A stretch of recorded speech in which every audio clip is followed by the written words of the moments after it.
એન્જિનિયરો અને કોન્ટ્રાક્ટરોની બેદરકારીથી રાજકોટના રેલનગરના બ્રિજમાં ફરી પાણી ભરાઈ ગયા। બ્રિજમાં ચારે તરફથી પાણી પડતું હોવાથી લીલ જામી ગઈ છે। ગયા વર્ષે જ 60 લાખના ખર્ચે બ્રિજનું રિનોવેશન તો કરવામાં આવ્યું, પરંતુ લાખો રૂપિયાનો ખર્ચ ઉપર ફરી એકવાર પાણી ફરી વળ્યું છે। બ્રિજમાં લીલ જામી ગઈ હોવાથી વારંવાર અકસ્માતના દ્રશ્યો પણ સર્જાય છે। વારંવાર બનતી અકસ્માતની ઘટનાથી વાહન ચાલકોમાં પણ મહાનગરપાલિકાની કામગીરી સામે રોષ છે। આ વિસ્તારના કોર્પોરેટરોએ ગંભીરતા દાખવી બ્રિજમાં પાણી ન ટપકે તે માટે યોગ્ય કામગીરી કરવાની માંગ થઈ રહી છે।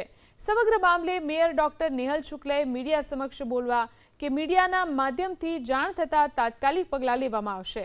મેયરે તો એવો પણ દાવો કર્યો કે વરસાદ સમયે જ્યારે તેઓ વિઝિટ પર ગયા ત્યારે પાણી ભરાયેલું નહોતું, તેમ છતાં પાણી ન ભરાય તે માટે અધિકારીઓને સૂચના આપવામાં આવશે।